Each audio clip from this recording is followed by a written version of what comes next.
Okay, we're ready to start a new Chumash Bamidbar. Okay, oh no, sorry, this is the menu. Alright, let's just, in this week's Parsha, we find the Indian of the Golan. It depends exactly how you would explain the Golan, whether they were flags or banners, but each Shevet, Zok the Torah, had their own banner, their own flag. Ish al digloi ba'oisois lebeis havoisam yachanu b'nei Yisrael. Each Shevet had their own degel, their own flag. We also see that this Indian of the Golan, that the Torah speaks about it pretty much at length. Torah elaborates on the whole subject of each Shevet and how many Shvatim stay together, and which side Yachanu, Yisrael, where they went, from which side, everything. You see, the Torah speaks about this a lot. And as we've said many times from the Nesiv Shalom, that things that it says in the Torah and how the Torah says it is nitzchias. The Torah is not a storybook. The Torah doesn't just tell us something that happened a couple of thousand years ago and leave it at that. The Torah elaborates on this Indian of the Golan, that there's something for all generations. There's something that we have to learn from it today. There's something that over the 3,000 or so years, that since Matan Torah, there is something for every single generation and every person to learn at all times. The Nesiv Shalom brings a medrash. The medrash says in Bamidbar Rabbah as follows. Very interesting medrash. Chiba gedoyla chiba von HaKadosh Baruch Hu. HaKadosh Baruch Hu had a love for Klal Yisrael, a special chiba, she'asom de golan, that HaKadosh Baruch Hu made for Klal Yisrael de golan. They should have flags. Kemalachei hashares, just like the Malachim had flags, and we'll explain what that means in a minute. Kidei sheyiyu nikorin, that HaKadosh Baruch Hu, out of His love for Klal Yisrael, He gave Klal Yisrael flags, that they should be like Malachim, in order that they should be recognizable. So first of all, let's just say what this whole Malachim inyan is. When HaKadosh Baruch Hu came down on Har Sinai to give the Torah, so the Medrash says that thousands of Malachim came down with HaKadosh Baruch Hu. And the Malachim came down with banners. They came down in groups, separated by groups, and they came down with banners. And the Medrash says, as it says, which we all know these two words from Yom Kippur, it says, Dago Me'ervava. That we see from there that the multitudes of Malachim came down on Har Sinai, and each of them had a banner. So when Klal Yisrael saw this whole thing of this whole Maimed by Har Sinai, that they came down, that the Malachim came down, so they said, we would also like the Golan. We would also like flags.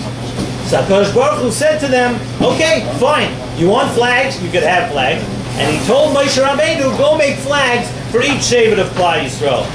And the Zok the Medrash, that from here, when they did get flags, we saw that Banim, how much HaKadosh Baruch Hu liked Klal Yisrael, that they were like children. That's what the Medrash says.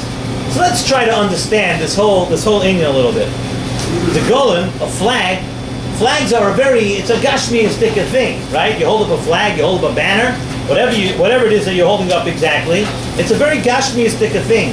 What place would a flag have in the olam of Malachim? If you tell me that people had flags here, the whole flag thing, we're learning from the fact that the Malachim came down on Har Sinai and they had flags. What kind of gashmiistic thing, like a flag, what business does it have in the olam of Malachim? That's one question. Also, what was it exactly that the Bnei Yisrael, so we said the Yidden saw the Malachim that they had flags, what did they want? Why did this appeal to Klal Yisrael that they also wanted flags? And also, why do the Golan Dafka, why does the Medrash say that the Golan Dafka shows the love that HaKadosh Baruch Hu has for Klal Yisrael? And also, finally, why did this whole thing happen? Why did this whole flag thing happen by Kabbalas HaTorah? What do the Golan have to do with Kabbalas HaTorah? So let's look at the picture of exactly what a flag does. What does a flag do in today's world? A flag identifies a country. Every country has their own flag. No two countries will have the same flag, right? And not only that, sometimes if you look at an army, the United States, for instance, let's say, has a flag, and within the army each division, or let's say each state in the United States, has its own flag. And within the state, each city has its own flag. And it's broken down into each individual thing until you get from the big country, the United States, down to the smallest township, to the smallest place. Each one, it breaks it down individually. Each person wants his own identity. Each place wants their own identity. They want their own flag. And each division displays their flag with pride. You know, this is us. This is what we are. So the Malachim, we know by the Malachim, it says by the Malachim there are Srofim, the Chayos, Oifane HaKodesh, different types of Malachim, but each one of the Malachim had their own tafkid.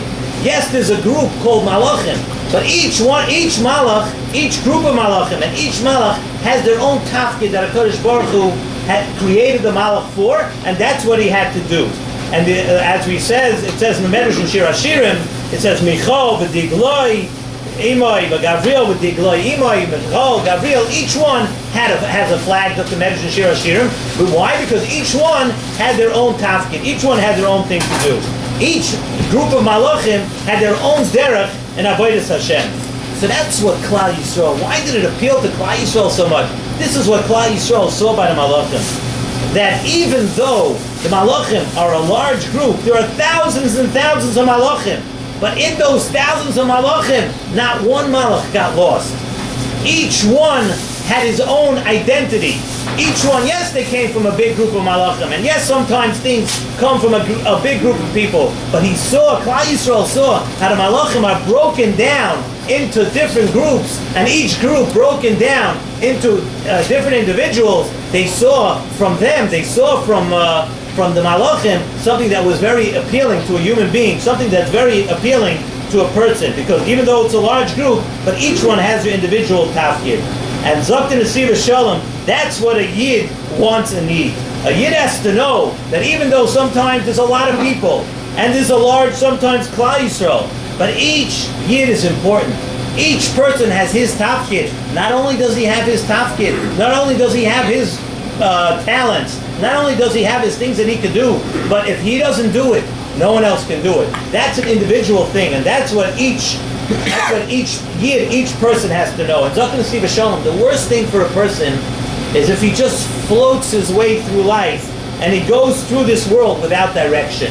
A person at some point in his life, he has to realize, what is my tafkid? I'm different than the other person. I'm different than every other person sitting here. Each person is different than anyone else around him. But a person at some point has to realize what his tafkid is.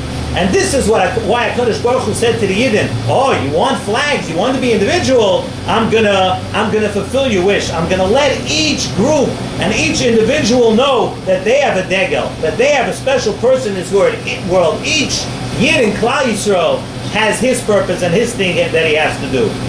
So this answers our question, why does the Medrash say that we see from the Golem the great love that HaKadosh Baruch Hu had from Klal Yisrael? Of course, the great love that HaKadosh Baruch Hu had for Klal Yisrael. HaKadosh Baruch Hu was telling him, yes, you're my Klal Yisrael, but you know what? I love each individual Yid.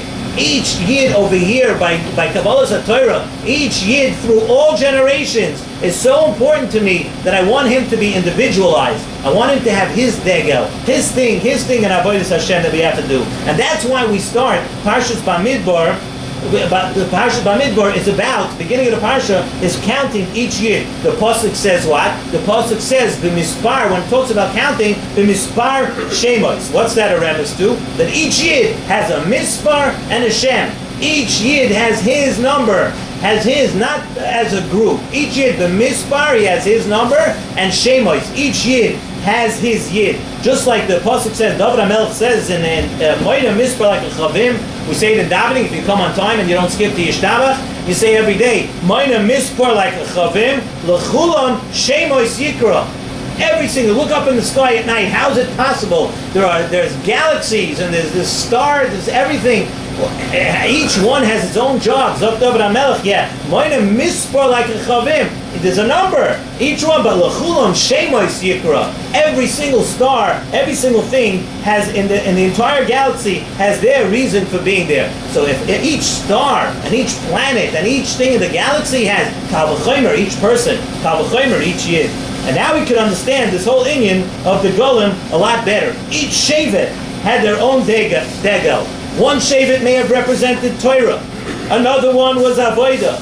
Another one could have been Chesed. And another one could be Hachzokas Torah. And from there, each person has to learn that not every person is cut out for everything. And we're not going to get into exactly what everybody thinks they're cut out to, but every person has to know that if you're not cut out for one thing in Klal Yisrael, if you can't be copying everything else, what everybody else is doing, you have to know you have your job, you have your thing. The Torah wants you that each person has their job, and once everybody knows they have their job, then there's a shleimus, then it's Klal Yisrael, then it's everybody together, and that's a lesson that we could learn. And another thing you have to learn is not only do you have your job, again, like we said before, you cannot trade it with anyone else. In order for it to be a shleimus, you have to do your job, nobody has to do it. And that's why, but Klal Yisrael, everybody in Klal Yisrael, one thing you know from HaKadosh Baruch Hu, you're a Ben Melech. You can't, certain standards you have to live up to. You may have a different job in a different way, but you're a Ben Melech. That you can't trade in. You can't all of a sudden become a Nashim Pshutim, because Klal Yisrael, the fact that you're part of Klal Yisrael is a given. Yes, you have your job, but you're still part of Klal Yisrael. And this is why we asked what this has to do with Kabbalah HaTorah, because an Iker of Kabbalah HaTorah, which we're coming up to in less than 2 weeks, an Iker of Kabbalah HaTorah is Achdus. We need the entire Torah for Kabbalah HaTorah. We can't just have one part that only the people who are doing this, you're accepted in Klal Yisrael, but the people who are doing the other thing, the Chesed, Hachzaka Torah, they're not part of it. Chas v'shalom.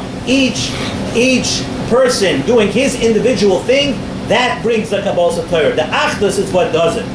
And that's why we say, Zok Nesiv Shalom, that sometimes we're so caught up in a whole week, we're so caught up, it's very hard. He says on Shabbos is the time that a person can really focus on, as we say in the Zmiris on Friday night. Also, if you have time, you have to have time, a lot of time for things to daven the Zmiris. But Ish al Machaneu ve'Ish al Digloi. This is actually right at the beginning of Zmiris. Most people actually get there. Ish al Machaneu ve'Ish al Digloi. Each person could focus on the Shabbos when you can sit back and realize it's when you're not caught up in the running and the craziness of the entire week. Shabbos is the time for each person to understand and reflect and realize that he has a purpose. And the Yetzer Hara wants exactly the opposite.